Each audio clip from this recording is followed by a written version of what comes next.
What's up, you guys? Sean Ross Sapp, managing editor at FightfulMMA.com, Fightful.com. We got it all over there. Go check it out. UFC 241 coverage this past weekend. Ryzen coverage this past weekend, including some major happenings. We're not going to waste any time. Leave those thumbs up. Subscribe. We do have an MMA channel with clips, previews, betting odds, all that stuff. It's youtube.com/FightfulMMA Boxing. You can catch the on-demand version of this show there and all of our podcast platforms. There's no excuse for you to miss this show, the most no BS MMA show there is. And we are joined by Showdown Joe Ferraro, not fresh off the plane, about like 12 hours off the plane probably, but you were commentating a very noteworthy Ryzen show, Joe. Yeah, that was an absolute gong show. I got back late last night, and it's been crazy since I woke up this morning. I've been nonstop since about 6:30 this morning, but still recovering from that crazy show in Japan. I mean, that main event with Kaya Sakura knocking out Kyoichi Horiguchi in 67 seconds. It was not expected. That was, it was in essence a match that was sort of a wash.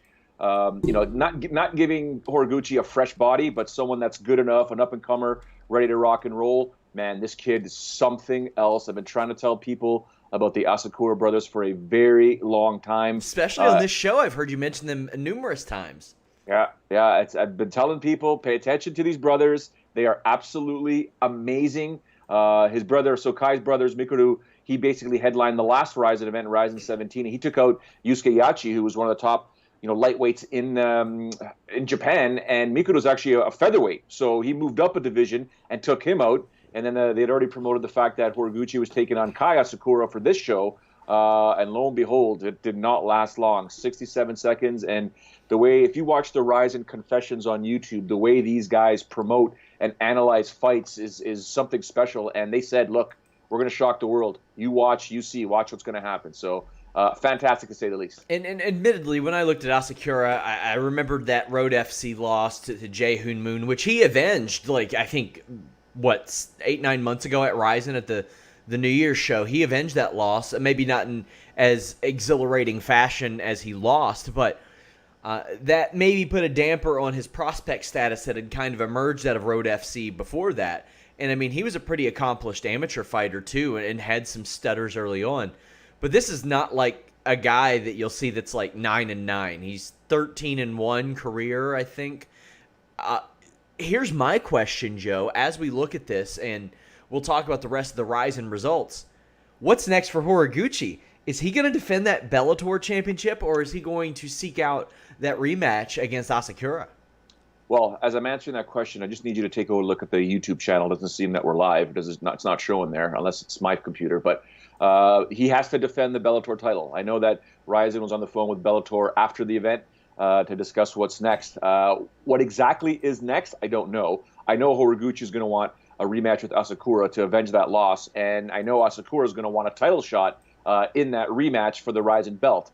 So that's another story altogether right there. As for Bellator, yeah, he has to defend that title. He is the Bellator champion, so it remains to be seen who he'll compete against. And with the rumors happening that potentially December 29th show Bellator in Japan, I'm thinking Horiguchi will likely be on that card. I know it's only August, and Horiguchi is going to want to compete, but yeah, there's some interesting stuff going on there with Kyoji as we speak, because this throws a wrench into everybody's plans, whether a good wrench or a bad wrench. Yeah, very strange. So yeah, it's not showing us live, so we will post the recording of this upon completion. You all will be seeing this thinking, well, it's already recorded. Yeah, it is. But we were filming this all along, fortunately, so we didn't lose out on time or anything like that.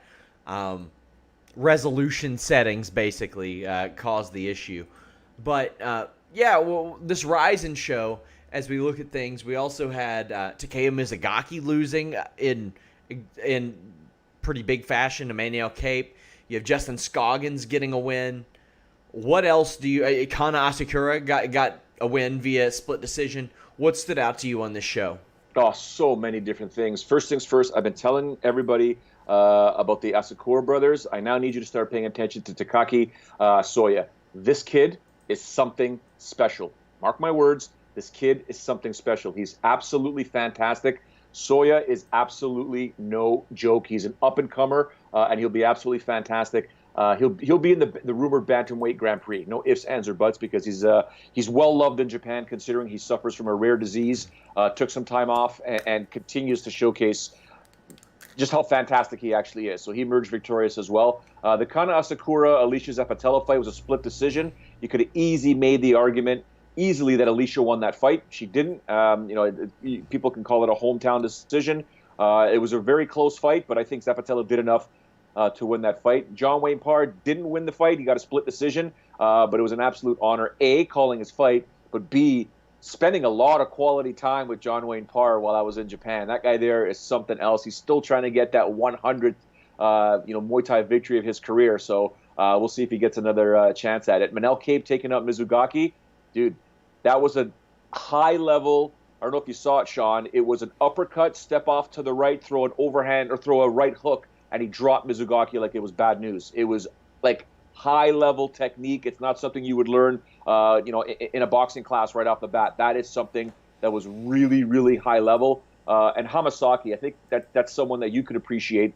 She was in big trouble in her fight early on, and then the world class. There's a reason why she's the #1 atomweight and super atomweight in the world. It's you just saw it in that fight, how she systematically defended the bad trouble, the bad news, turned it around, got a dominant position, and then went for the armbar with complete and utter confidence, not worried at all that her opponent, who's a high-level grappler as well, could reverse it. So that was great. Now, you and your catch wrestling buddies, obviously Josh Barnett was there, and he cornered Victor Henry, who took on Trent Girdham. That was a fantastic fight. It was third from the top, so it was just under the co-main event. A lot of people wondered why. Well, watch that fight, and you'll see why. It was a fantastic fight, and I was blessed and lucky enough to then hang out with Trent Girdham afterwards, me and his cornerman, as well as Ben Wynn, who was my color commentator for the show here. We went to grab a bite to eat after the show.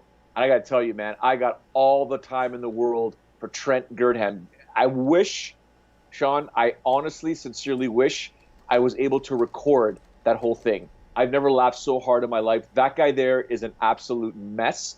I would hang out with him anywhere in the world. He's hilarious, funny, has the best analogies, and knows fighting, man. He knows fighting well, and could have did better in that fight there. Got submitted with an inverted triangle choke, but man, just a gangster, just an absolute Australian gangster. Love that kid. So I wanted to ask you, how did you feel about Ben Wynn on commentary? Frank Trigg was in the cage for another reason. He was over at UFC 241 doing some reffing. What did you think of Ben Wynn? Ben Wynn was fantastic. Fantastic. I mean, for his first real big show to be able to do that on that type of stage, I thought he was absolutely fantastic. And he's only going to get better. I don't know if Ryzen's going to bring him back or if because it was more or less Frank's schedule. Maybe you can get in there with Chris Cordero. Oh, God, here we go. But, yeah, you know what? He was paying attention because there was 5 bantamweight fights on this card.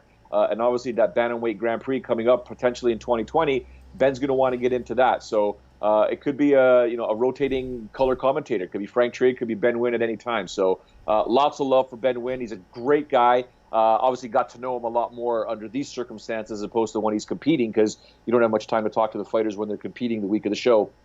But, man, great guy, funny, hilarious, knows the Japanese culture inside and out. We went out to an amazing Japanese barbecue after the weigh-ins, and, man, we had a great time and all the time in the world for Ben Wynn. I got to get myself to, obviously, to Australia because of Trent Girdham, John Wayne Parr, and Ben Wynn, open invitations, and to Thailand. Man, I got to figure. We got to do a Fightful from Thailand. That's what we got to do. God, I wish. Also worth noting, Jared Brooks, UFC veteran, no contest due to an accidental headbutt. John Wayne Parr lost via split decision. I love mixing in the kickboxing. I love it. It's a good way to kind of get that on a grand stage as well and get us talking about it, because otherwise we're probably not talking about a John Wayne Parr fight, all things considered. A very noteworthy Ryzen show. And when you're talking about events overseas and like us, for outside of you doing commentary, a viewer internationally, that's about all you can ask for, is something noteworthy. I mean, you're going to have hardcore fans, but hey, people are going to remember this show. People are going to remember Kyoji Horiguchi. Straight up, I'll say it, one of the best Japanese MMA fighters of all time already, in my opinion, getting beaten and setting up a feud He wasn't. Asakura wasn't taking that laying down. I'm very excited for what's next for Horiguchi, for what's next for Asakura, for what's next for Ryzen.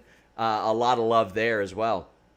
There were other events last weekend, of course, but we're going to talk a few news bits. Dan Hardy says he's re-entering the USADA testing pool. All I can say is, Joe, anything to stay away from Matt Riddle, huh? Oh, wow. Wow. My boy Matt Riddle calls him out all the time. Oh, really? Does he really? Yeah, like still to this day. Well, up until about a year and a half ago, but I would always ag him on because, quite frankly, what may have gotten Matt Riddle his job here was the Dan Hardy promo after UFC in Calgary, if you remember. Probably the best thing on that UFC Calgary night was that Matt Riddle Buttertooth Brit promo. And by the way, Matt's the show that he wrestles on just got a TV deal with USA Network prime time on Wednesdays, so he's going to be doing some stuff. But Dan Hardy, back in that USADA pool, I'll tell you what, man, Dan Hardy is one of my favorite analysts in the sport right now. I openly admit that I watch his breakdowns on Inside the Octagon. I love them. I think they're awesome. And now maybe getting back in the cage, I don't know how well that will work for him. When I say that they should give him the lowest level opponent that they can on the roster, I mean it. He's 37 right now, Joe. He has not fought in 7 years by the time he'll be eligible. What do you think? I don't know. I don't know what to think because I assume it's passion.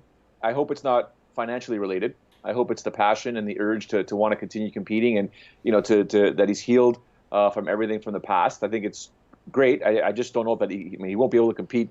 I mean, at number 15 in the division is Vicente Luque. I don't want to see Dan Hardy competing against Vicente Luque or Dos Santos or Lawler, Pettis, or Askren. Right? So, like you said, the lowest guy at the totem pole, if he's fighting at welterweight or middleweight, it'd be interesting to note. But anytime a guy enters the pool, well, there's one reason why he's entering the pool. He wants to fight. So I'm mixed about it. Always mixed when I see a guy that's in their late 30s who's been away for quite some time, or girl who's been away for quite some time and wants to compete again. I'm weary about it all. But if it's all done, it's all healthy, pass all the tests, and everything is good to go, there's no real harm other than what you would get in a mixed martial arts fight, which obviously could be concussion related and or just injuries to the body. If he can do it, wants to do it, by all means, I'll support him. Great guy, wonderful guy. Jose Aldo says he's open to fighting Henry Cejudo. Why wouldn't he be? He is way bigger than Henry Cejudo. What do you think? Henry Cejudo's a weirdo. He is, man.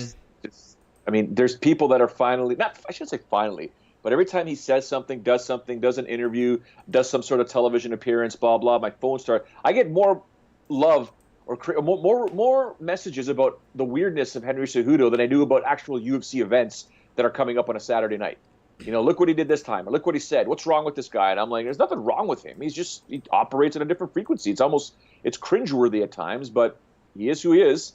Like, we're not allowed to call him a double champ. We got to call him the triple champ or quad champ. Like, okay, dude. And he's challenging a woman. Like, come on, man. Let's play the next edition of Do You Believe Dana White? Oh, boy. Dana White calls the Henry Cejudo Valentina Shevchenko challenge the wackiest shit he's ever heard in his life. Do you believe that that is indeed the wackiest shit Dana White has ever heard in his life, Joe? No, not at all. I'm sure he's heard crazier, stupider, weirder than that. I mean, it's up there. It's probably up there, but I don't think it's the wackiest stuff that he's ever heard. I think he's just echoing the sentiment of most people out there when they're like, Henry, just stop. Dana White claims that the man that Conor McGregor punched, which we have not talked about yet, we will, was much younger than he appeared, perhaps 40. Do you believe Dana White? No, because the gentleman in the video did not look anywhere in their 40s. I mean, I don't know if I look my age, but that guy looked older than me, and I'm in my mid to late 40s. I shouldn't say late 40s. Well, I'm really dating myself, but yeah, we're getting there. Yeah. Dana White isn't sure that Daniel Cormier will ever fight again and that he's dreading the day that Cormier retires. This is a pretty easy one. Do you believe Dana White? Yes, I do. I do believe Dana White because I don't think Daniel even knows what he wants to do based on that performance. I mean, I got beef with a lot of this UFC 241 stuff, and I look at a lot of the tweets that have come out from so many different fans and media members, but I mean, I wasn't as impressed that half the world was. So, I mean, it could just be me. It's one of the things I'll say, Sean. You know what? I'll say it after this segment. Go ahead. Finally, Dana White says that Colby Covington versus Kamaru Usman will happen this year. Do you believe Dana White?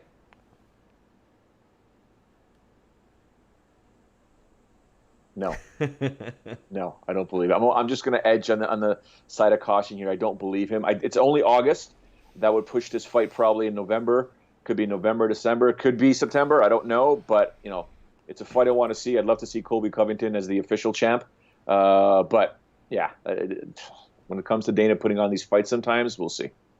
More news out of the MMA world. Conor McGregor did attack an older gentleman back in April, apparently.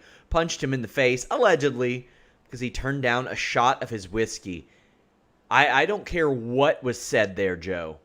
If you were in Conor McGregor's position, you do not strike the man. Unless he said, I've got a bomb strapped to my chest, you don't punch the guy.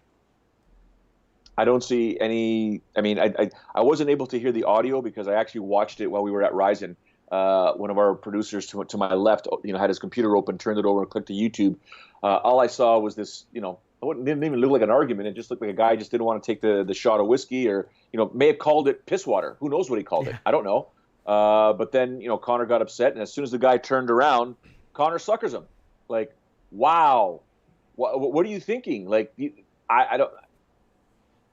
Is he really becoming that delusional to not realize who he is? That anything and everything around you will always be recorded? Like, I don't know, man. He's just on a different plane right now. Like he always has been, but or it's worse now. Like, you don't go sucker punching people because they don't want to have you. You don't go sucker punching people regardless. Yeah. But because he doesn't want to try your whiskey, dude. And I'm hearing a lot of stories about the hatred that is being built up in Ireland for Conor McGregor. It's almost divided down the middle. I heard that there was some bottle smashings, a lot of bars and a lot of pubs apparently threw out the proper 12. They won't serve it. They dumped it all, opened the bottles, smashed them. The popularity of Conor McGregor is apparently increasingly dropping in Ireland, where it's split down the middle. You still have your hardcore fans and appreciate what he's done, putting Ireland truly on the map when it comes to the world of mixed martial arts and combat sports as well. But then you have the other side that's like, we don't want this guy to represent us. He's not a representative of Ireland. So it's getting very, very interesting and crazy for Conor McGregor. Chris Weidman's light heavyweight debut is set. Dom Reyes. I think this is a good matchup, Joe. Yeah, and Chris is probably going to lose that fight, so I'm looking forward to it going down. And it's the main event, isn't it? I believe so, yeah. Okay, yeah, it's a good fight. It's a fantastic fight. We'll see how Chris does at 205 pounds, but Reyes is no joke, man. Dude's got power. He's fast. He's quick. Woo. Amanda Nunes defends her bantamweight championship against Germaine de Randamie at UFC 245 on December 14th. Hell of a fight. The right fight, I think. Yes. Yeah, I like it. I want to see it. I definitely want to see it go down. I want to see, we were a lot of people are calling Amanda the GOAT, right? The GOAT of all time when it comes to women's MMA, based on what she's done. And now, listen, let's not kid ourselves. Germaine de Randamie in the stand-up realm is a huge challenge for Amanda Nunes, especially with GDR's pedigree, resume, and whatnot. She's violent, very violent.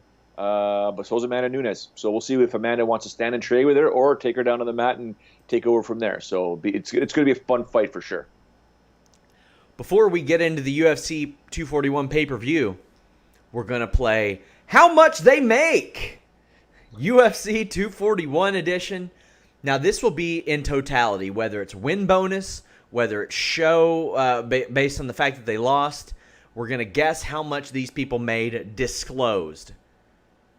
Joe, Nate Diaz, how much he make? $300K. $250,000. You know he's getting a cut, though. Oh, yeah. Guaranteed. He ain't leaving that house for $250,000. Here's a good one. Derek Brunson. Derek Brunson. $100K. $190.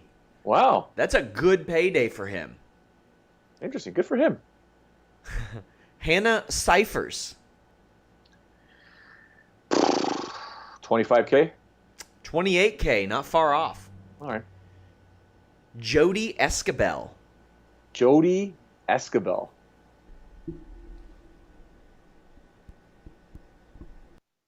12K? 10K. Oh, okay. Yeah. Listen, Matt, you make it 10K to fight in the UFC. It's still crazy. Yikes. Yeah. Derek Brunson's opponent, keep in mind Derek Brunson made $190,000. Derek Brunson's opponent, Ian Heinisch. 30K. How much? Sorry, I hit mute. I had to cough there. Try 25K. Yay. Yikes. Wow. What a disparity. But, yeah. Daniel Cormier. DC probably got, I was going to say $1 million, but that's probably because of the pay-per-view buys. I'll go with half, 500K. You right on the money. Oh, there you go. Okay. How about Stipe? I should say, well, he might get more than $1 million. I'll go with 500K again. 750 disclosed. Attaboy. Here's the most interesting one. Corey Sandhagen. Yep. What you got? 50K. 154,000. Wow. Good for him. Collect. Secure the bag, my friend. How much they make? Well, I'll tell you what. UFC made a pretty damn good main card of UFC 241. That show ruled, but we have some major fights to talk about. DC, Stipe. DC did not give Stipe Miocic the respect that he deserved in any way, shape, or form, Joe. You heard the corner of Daniel Cormier saying, for the love of God, get your hands up. Daniel Cormier did not, and he paid the price. Not only that, he let Stipe go to his body. Stipe said that he first noticed the ability to go to Cormier's body back at the Anderson Silva fight, which caused Daniel Cormier a little bit of trouble. But Stipe puts Cormier away and really secures his spot as the greatest UFC heavyweight of all time, in my opinion, defeating the man who I think could have been the greatest heavyweight of all time had he stayed there. What do you think of Stipe winning before we get into anything else? It's hard to say. DC made some mistakes. He publicly stated himself, and I agree. And I agree with the corner, asking him to stop playing the hand game and keeping the hands up. Wasn't able to respond with the body shots that were coming in because they just kept coming. And usually you're told not to go to the well more than twice. If you start going 3 times, it becomes predictable. It becomes a trend. An opponent will be able to counter it. DC wasn't able to. Stipe just kept going to the well until the opportunity presented itself. So frustrating to see Daniel Cormier lose the way he did. But in Stipe winning, I'm kind of okay with it afterwards because we're finally starting to see some personality out of this dud, right? The guy's a rusted nail. Like he's got the personality of a nail. Yeah. You know, like I love the guy to death. I've had conversations with him outside of interviews, but if you look at him and ask people before this fight, boring, so boring. He's just right? But after this fight, the dude's dropping F-bombs. He was dancing. He was saying crazy stuff on the mic, and that's all we ask for, right? That's all probably fans and the UFC is asking for from Stipe Miocic. Show some personality, whether it's on the high end or the low end. Yeah, you can be you, but sucks for the fans, right? And now we're starting to see a bit more because the guy's a bad man, baddest man on the planet at the moment, right? I don't think Anthony Joshua and Ruiz or any of those guys would want to tangle with him. I mean, they could do it in a boxing ring, but overall, Stipe would mess those guys up, right? So, Stipe is the baddest man on the planet, obviously the baddest fireman in the world, but now we're starting to see some personality. And I hope it continues, right? I don't know what angle he wants to take, or just don't be shy, don't be you. What are they going to do? No one's going to beat you up. Just say what you got to say. What's next for Daniel Cormier? Is anything next? Yeah.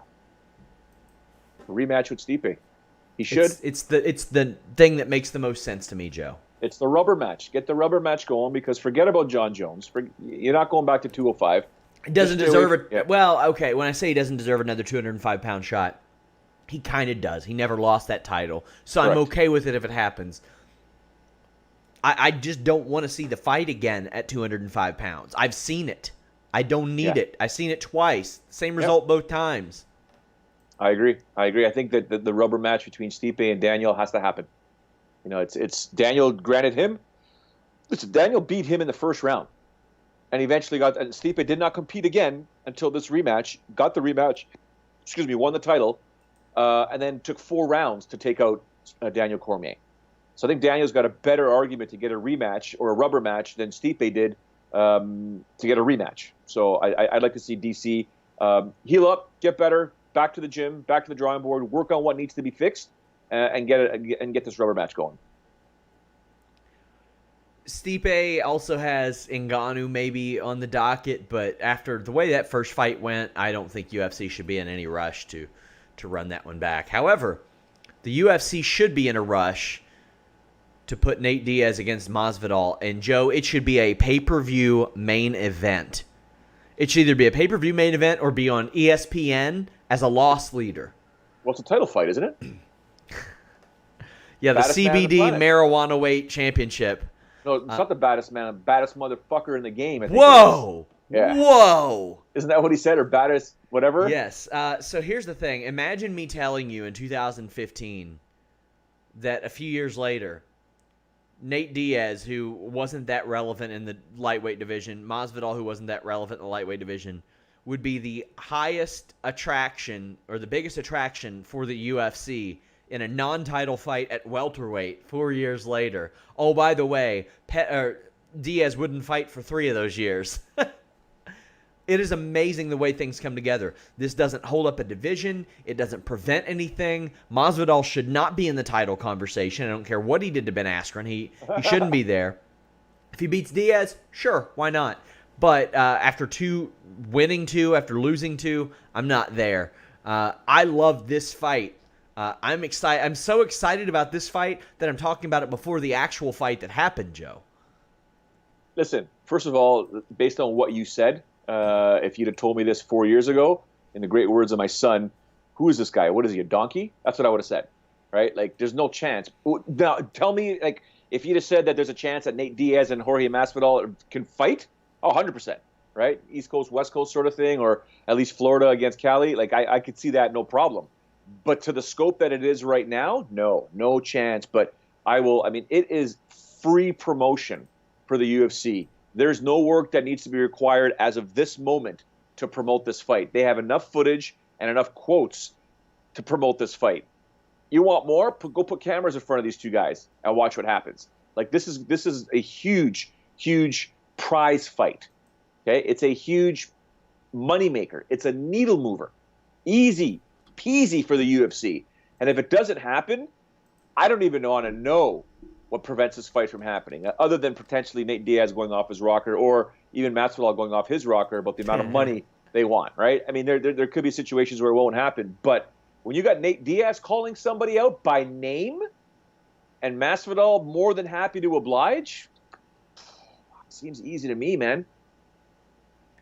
Yeah, it seems like a no-brainer to me, and my thing is it should headline a UFC pay-per-view because it should be 5 rounds, and if it's not headlining a UFC pay-per-view, it should headline on regular ESPN because this is the type of fight that you can look at in the same scope for ESPN as maybe Griffin and Bonner for Spike TV, where, okay, you want a lot of people to get interested in MMA, here's a good chance. As many people that are going to be interested in a fight of that caliber will be interested in that. Bars will have it on every corner. There might be people that train MMA because of this fight. I'm down with that. Nate Diaz. Let me ask you one question before you go to the bout. Now that you know that Diaz is a needle mover, not you. Now that Dana's publicly admitted it, finally, that Nate Diaz is a needle mover, and the numbers are there. Just go look at the UFC YouTube channel. Go look at the videos that Nate Diaz is involved with. Okay, his post-fight interview alone. Okay, go look at those numbers. So you know Nate Diaz is going to move the needle. If you're Dana White, Sean Shelby, etc., would you not pick up the phone or fly down to Stockton, sit Nick Diaz down, and ask him, what will it take for you to return to the octagon? Because hot damn, that guy's a needle mover as well. You could start alternating Diaz brothers in events. You want to start making some money again? There's an answer for you right there. Yep, they should. They fully should. I don't know if they will, but they should. So Anthony Showtime Pettis broke his foot, which changed the outcome of this fight with Nate Diaz. I feel like if he didn't break his foot, the leg kick game continues, and Anthony Pettis probably ends up taking a very, very close decision. But that ain't what happened. He broke his foot. He couldn't do it anymore. He couldn't switch. And Nate Diaz took advantage. And Nate Diaz did what Nate Diaz does and wore Showtime Pettis out. And this was a great performance out of Nate Diaz. It's almost all you could ask for. I can't believe that Pettis withstood those knees to the head. I thought the fight was going to end there. An okay performance out of Pettis until he broke his foot, but I thought that Nate Diaz did everything that he was supposed to do to win this fight, Joe. I can't say enough positive things about him. Yeah, I mean, Pettis was winning that first round, in my opinion. I don't know how two judges got a 30-27. Well, you know what? I could see, but I think Pettis was doing just what he needed to do in that first round to give Diaz all kinds of problems. And then after that foot break, it's game over, right? That's MMA. Sometimes your foot gets broken, you roll an ankle, your knee pops, whatever it could be. It's damage, right? And you can't blame the other fighter for not taking advantage of the damage or swinging the tide of the fight, the momentum in another way. So Nate Diaz did what Nate Diaz is supposed to do: swarm, attack, keep going, keep punishing, and emerge victorious. So kudos to Nate. Sucks for Anthony, but that's just part of the game. It's just look at Uriah Faber. He had both his hands busted against Mike Brown, and he still went after him with elbows, right? So try and figure it out, right? So, but Pettis has heart to have your foot broken and continue fighting.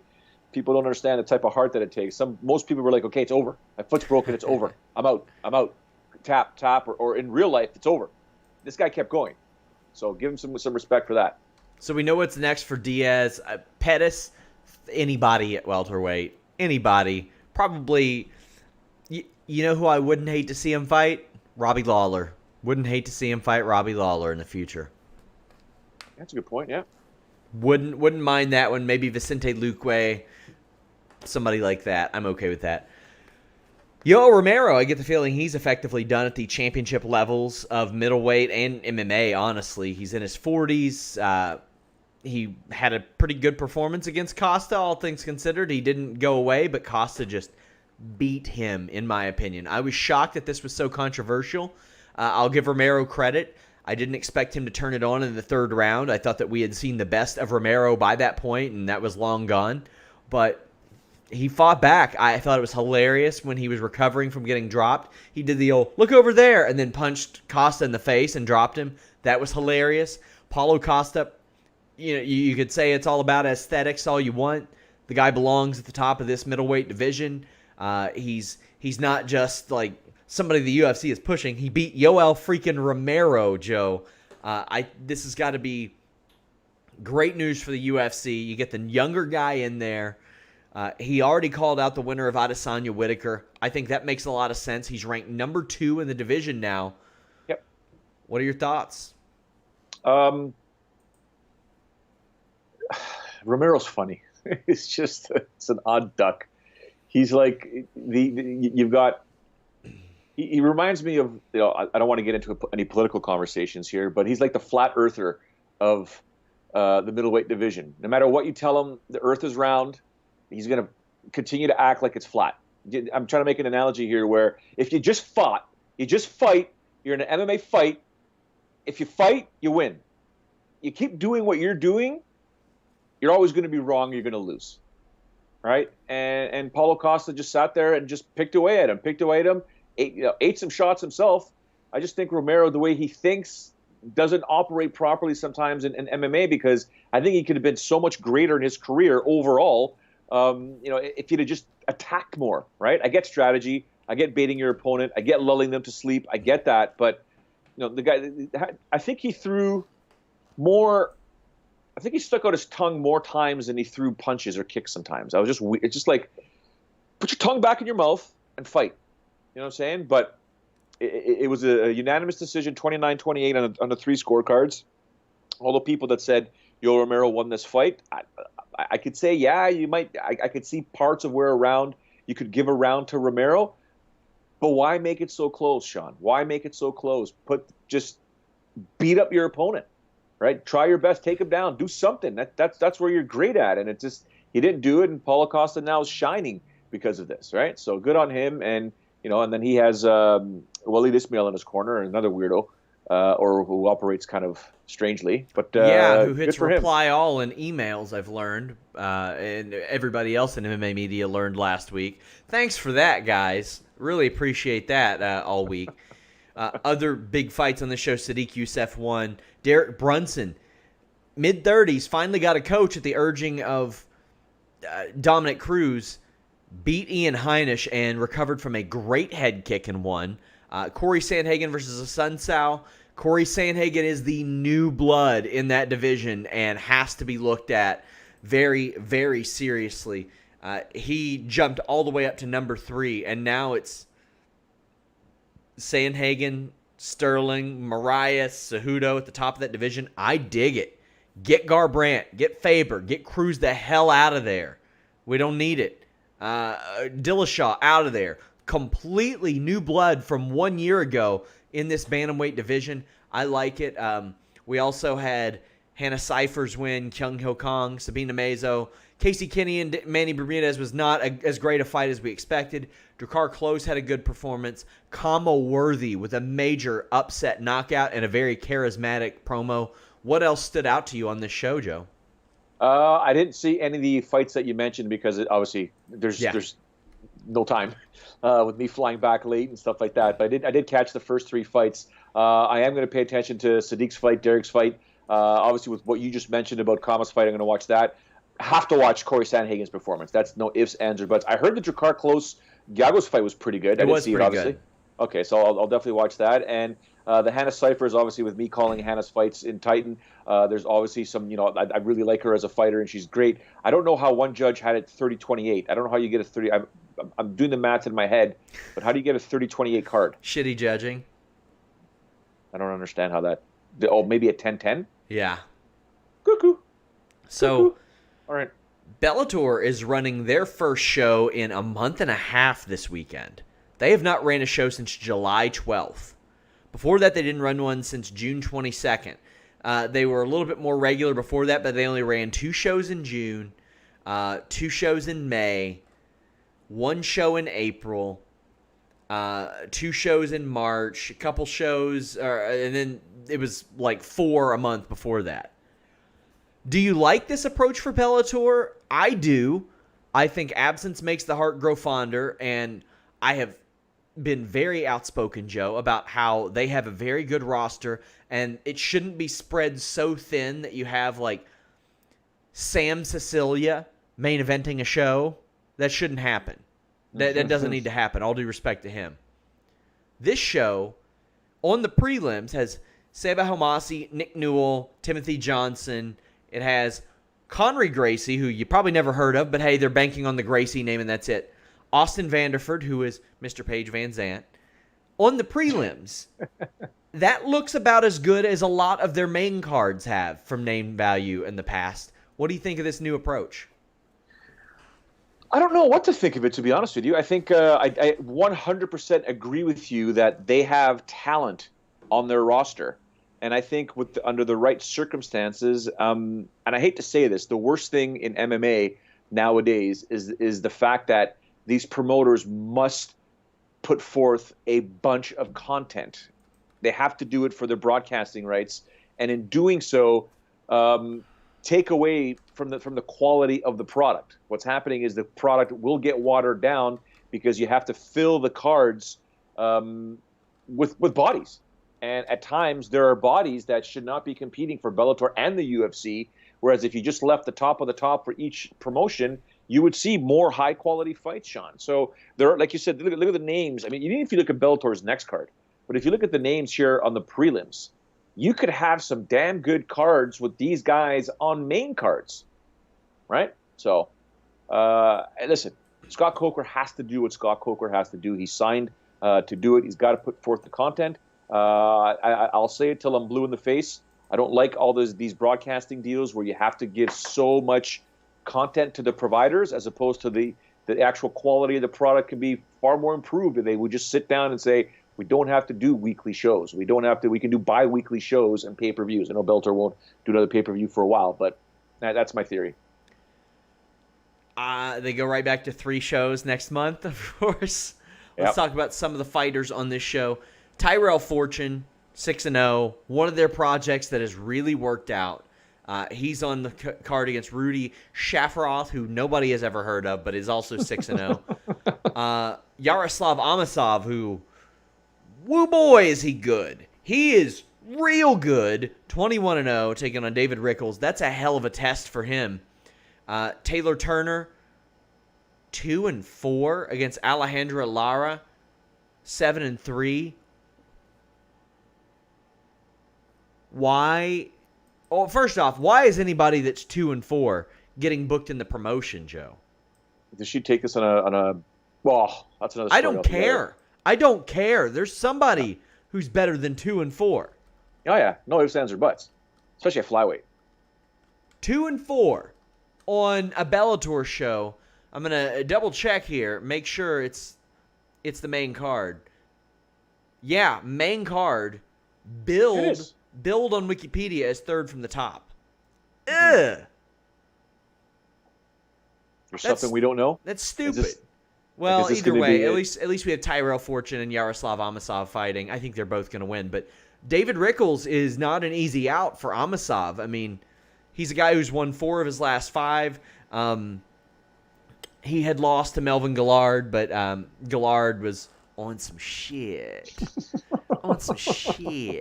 Rickles has never lost 2 in a row. He has been a Bellator mainstay since 2011. This is, I think, the ultimate test for Amosov, and if he wins this, I'm ready to start talking about him near the top of the division and maybe a title fight. Not yet. Not at 170. He's got a bit of work to do. Take out Rickles. Yep, take out Rickles. But man, this is a pretty stacked division at 170. Right? Give him time. I guess, but I mean, this would be him beating Gerald Harris, Eric Silva, and David Rickles back to back in Bellator. Yep. And I mean, he doesn't have a finish yet in Bellator, and that's the big thing. 'Cause he was finishing everybody like over in the Ukraine or wherever the hell he fought. I think Ukraine. But if he starts to get finishes, if he can finish David Rickles, that would tell me a lot. Also, on the prelims, I mentioned Nick Newell, great person to have on the prelims. Timothy Johnson, good name to have on the prelims. Seba Homasi, whatever. Austin Vanderford, that's a good name. I mean, Seba Homasi, UFC vet. Ricky Bandeas, that's a pretty good name. And then you got Conry Gracie, who cares? He's there for the name. This is a decent little prelim show, Joe. Yeah, I like it. Still laughing at the fact that Timothy Johnson got cut from the UFC after a win, but yeah, and he goes and fights Congo and gets knocked out in 68 seconds. They're good names on there. There are good names on there, and they're on the prelims. And I don't know if anyone in Canada can see them. Well, we got to get DAZN, that's for sure. But yeah, other than that, I Nick Newell, like you mentioned, Homasi operates in a different frequency. I think I know where you're going with this. So, but yeah, it'd be fun. Vitaly Minikov taking on Javi Ayala. Minikov, looking to march back towards that heavyweight title. Do you think he can do it? Do you think he beats Javi Ayala? Ayala's one of those guys who's going to chuck and duck. You know what you're getting out of Javi Ayala. Maybe not the most exciting fighter in the world, but if you're Minikov, you got to come back from that Czech Congo loss. And that's a tough one, man. He came back after all that time off. It was over a year off after not fighting in Bellator for years. And everybody thought, okay, he goes right back to the top of the division. Well, not so much, because Czech Congo is having the best run of his MMA career right now. And got stopped, but I don't think this one would be tough for Minikov to win. I think Bellator was smart in doing this and just selling this on, hey, Minikov is fighting. Let's see how he does. I think Minikov wins. I mean, the fact that he took 75 years off and then fights Czech Congo and takes him to a 5-round decision, takes him to a decision. It was only a 3-rounder, that fight. Says a lot. And Ayala, I mean, you defeat Frank Mir, and Frank Mir's been around the block. I remember Frank Mir, he can't take the punches that he used to in his youth, right? So it's no different than guys that have been competing for a long time.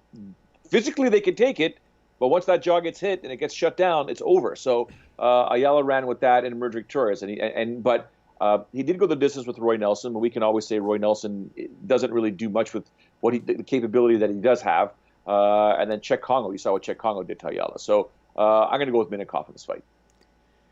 Speaking of Ayala, he is the only person to beat Sergey Haratonov in his last, I think, 13 fights. Mm-hmm. However, he does have 2 no contests, one of those being to Matt Mitrione, who was able to stop Haratonov 1 second earlier than Ayala, although the result was much different, a kick to the nutsack. They're running this one back 6 months later. I'm going Haratonov here. I mean, the guy has competed at a high level for so long, hasn't been getting beaten. And I mean, Haratonov had a nice run where he beat Fedor, although that was who connects with who first, a little bit harder. I think Haratonov's going to take this. I think he's more technical. I think he's more well-rounded. I think that he has competed, oddly enough, at a higher level for a longer time than Matt Mitrione. I mean, around the time that Matt Mitrione started in the UFC, about 2010 to 2011, Sergey Haratonov was fighting the Josh Barnetts of the world. Yeah. And Overeem and Verdum. I mean, my God, he was fighting Overeem and Verdum 3 years before Matt Mitrione probably knew what MMA was. How do you think this one goes? I mean, you look at Haratonov, and man, he is really an unsung hero of the heavyweight division. He's beaten Ninja Hua, Semi Schilt, Pedro Hizzo, Fabricio Verdum, Overeem, Arlovsky. My God. What do you think? You believe he's younger than Mitrione? Isn't that crazy? He's younger than Mitrione, and it's funny we're 2 years younger.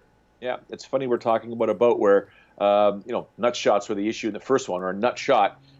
Just funny that the bout that I was mentioning to you in the Rising card that was third from the top, Victor Henry against Trent Girdham.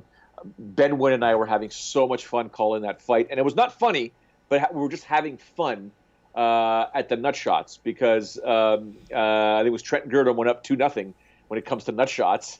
And then Victor Henry tied it, made it 2-2. My God. 4 nut shots landed in one fight, despite the high-quality MMA. It's just, sometimes southpaw, or just depending on the position. But talking about this Bellator main event in the heavyweight division, I agree with your assessment. Haratonov, I think, is going to emerge victorious.